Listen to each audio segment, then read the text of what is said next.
युधिष्ठिर ने भगवान श्री कृष्ण से पूछा कि भाद्रपद शुक्ला एकादशी का क्या नाम है, इसकी विधि और महात्म्य क्या है, कृपा करके आप विस्तार पूर्वक कहिए। श्री कृष्ण भगवान ने उत्तर दिया, हे राजन, अन्य एकादशियों की भांति यह भी मोक्ष को देने वाली है, पापों का नाश करने में सक्षम है। जो व्यक्ति इस एकादशी के दिन भगवान विष्णु की वामन रूप में अर्चना वंदना करते हैं, वे सर्वत्र वंदनीय होते हैं। वामन मतलब ब्राह्मण। ब्राह्मण के आज के दिन छोटे बच्चे को जरूर पूजा करना चाहिए। मोक्ष की कामना करने वाले व्रती जो आज के दिन व्रत रखे हैं, इस व्रत को अवश्य करते हैं। कमल नयन भगवान का कमल से पूजन, इससे विष्णु भक्त भगवान के धाम को प्राप्त होता है। जो आज के दिन विष्णु भगवान के कमल से पूजा करते हैं, वह विष्णु भगवान के वैकुंठ धाम में पधारता है। भाद्रपद शुक्ला एकादशी को व्रत पूजन और रात्रि जागरण विधि पूर्वक संपन्न करने वाले त्रिदेव का पूजन संपन्न करते हैं। त्रिदेव मतलब ब्रह्मा विष्णु महेश, इनको त्रिदेव कहा गया है। पौराणिक कथा के अनुसार इस एकादशी को शेष सज्जा पर लेटे विष्णु भगवान करवट लेते हैं। विष्णु भगवान आषाढ़ में सो जाते हैं और आज के दिन करवट बदलते हैं। आप लोग भी बदलते हैं ना, उसी तरह भगवान भी सोते हैं और करवट बदलते हैं। इसलिए यह परिवर्तनी एकादशी कही जाती है। वामन एकादशी तो कहते हैं, लेकिन परिवर्तनी एकादशी भी कहते हैं। भगवान श्री कृष्ण के वचन सुनकर युधिष्ठिर ने प्रश्न किया कि हे मधुसूदन, भगवान विष्णु किस प्रकार सोते और करवट लेते हैं? किस तरह राजा बलि को बांधा और वामन रूप रहकर क्या क्या लीलाएं किया? हरिशयनी एकादशी के बाद विष्णु भक्त का क्या कर्तव्य होता है, कृपया विस्तार पूर्वक कहिए। भगवान श्री कृष्ण बोले, हे राजन, मैं इस वृतांत को प्रस्तुत करता हूँ। त्रेता युग में राजा बलि परम भक्त थे। त्रेता युग में कौन थे? रामचंद्र का भी अवतार हुआ था और उसी युग में राजा बलि भी था। त्रेता युग में राजा बलि परम भक्त थे। वे परम ज्ञानी और वेद सूक्तों से विष्णु भगवान पूजन किया करता था। नित्य यज्ञ भी करते, परंतु भगवान विष्णु की निर्धारित व्यवस्था का विरोध भी किया करता था। राजा बलि ने इंद्र आदि देवता के स्थान जीत लिए थे। सभी देवता एकत्र होकर सोच विचार कर भगवान विष्णु के पास गए और नतमस्तक होकर सभी देवता को स्थान वह जीत लिया था। आ जा तुम दौड़ते। इसलिए सभी देवता परेशान होकर के विष्णु भगवान के पास गए और वहां जाकर के विष्णु भगवान के आगे विनती भाव प्रार्थना किया। सभी नतमस्तक होकर के स्तुति किया, भगवान से अपना कष्ट बताया। यद्यपि राजा बलि विष्णु भक्त थे, तथापि उनकी भक्ति का महत्व उनके अभिमान के कारण घट गया था। बहुत बड़ा भक्त होने के कारण भी वह घमंडी अहंकारी हो गया था, अभिमान आ गया था उसके अंदर। इसलिए जितना उसका पुण्य था वह धीरे धीरे नष्ट होने लगता। यद्यपि राजा बलि विष्णु भक्त थे, तथापि उनकी भक्ति का महत्व उनके अभिमान के कारण घट गया था। देवताओं को कष्ट अनुभव कर भगवान विष्णु ने वामन रूप धारण किया। विष्णु भगवान समझ गए कि देवता बहुत कष्ट में हैं, इसलिए वामन रूप धारण किया। इसके बाद अपना विशाल रूप दिखा राजा बलि को जीत लिया। राजा युधिष्ठिर ने प्रश्न, आज की एकादशी परिवर्तनी है और इसमें राजा बलि की कहानी हो रहा। अब राजा बलि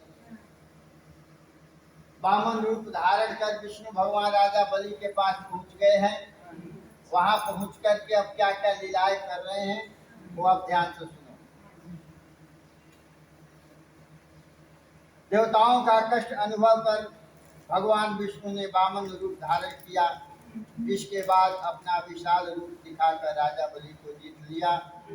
राजा युधिष्ठिर ने प्रश्न किया, हे जनार्दन, विष्णु ने वामन रूप धारण कर उस महाबली दैत्य को किस प्रकार जीता? श्री कृष्ण कहने लगे, वामन रूपधारी ब्रह्मचारी बालक के रूप में विष्णु ने महादानी बलि से 3 पग भूमि की याचना किया। महादानी होने का अभिमान रखने वाले राजा बलि ने इस याचना को तुच्छ समझा। भगवान वामन ने राजा बलि से 3 पग भूमि की याचना किया कि हमें 3 पग ही भूमि दे दो। वह राजा बलि को तुच्छ समझ गया, 3 पग भूमि का संकल्प कर दिया। अपने त्रिविक्रम रूप को बढ़ाकर विष्णु ने भूलोक में पद, भावलोक में तुच्छ मतलब छोटा,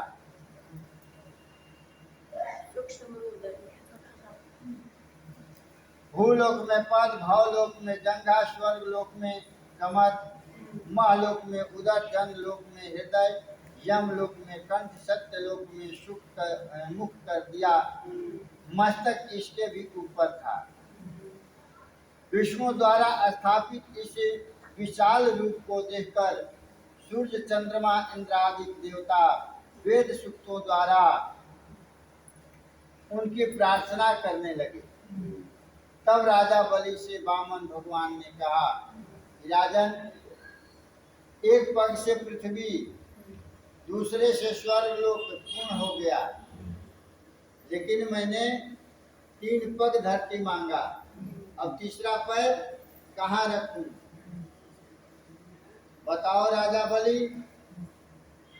बलि जो अच्छे भक्त भी था, घमंडी था, अहंकारी था, लेकिन बहुत बड़ा भक्त भी था विष्णु भगवान। प्रभु की कृपा पाने के उद्देश्य से अपना शीश झुकाकर खड़े हो गया और कहा, अपना तीसरा पैर यहाँ रखें। यह सुन भगवान ने बलि के मस्तक पर तीसरा पैर रख दिया। भक्त बलि पाताल को चला गया। फिर उसकी विनती और नम्रता को देखकर भगवान विष्णु ने कहा कि बलि, मैं सदैव तुम्हारे निकट ही रहूंगा।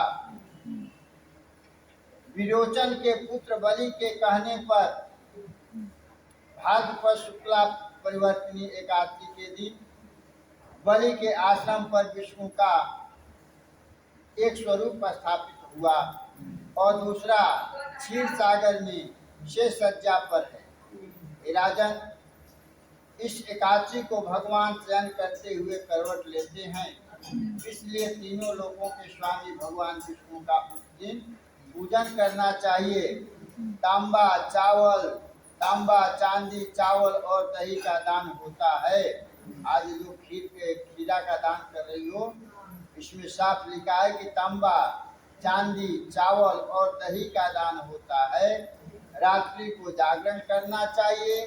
जो विधि पूर्वक इस एकादशी का व्रत करते हैं, वे पापों से मुक्त हो यश पाते हैं। जो मनुष्य इसे पाप नाशक कथा को पढ़ते या सुनते हैं उनको अनंत फल प्राप्त होता है। दान का अभिमान न करें। इसमें लिखा है कि दान का अभिमान न रहे। यदि कभी अपराध हो जाए, कभी भूल में कहा भी जाए कि मैं तो इतना दान दिया, यदि कभी अपराध हो भी जाए तो प्रभु से क्षमा जरूर मांगे। अब इसमें कथा और आ जाता है।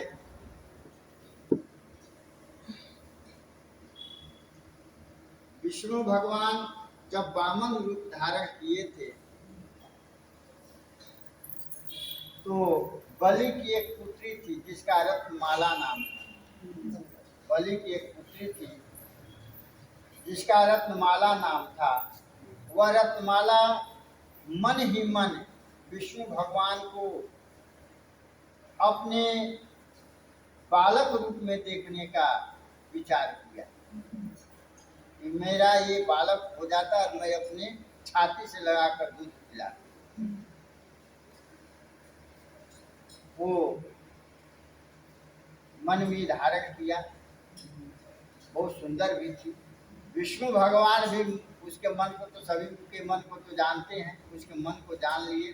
कहे कि ठीक है, मैं तुम्हारा दूध अवश्य पीऊंगा। उसके बाद में जब 3 पैर भूमि मांग करके अपने पिता को छलने के सोचा कि हमारे पिता के साथ तो छल कर दिया और हमारे पिता को पाताल लोक में भेज दिया, इसलिए क्रोधित हो गई।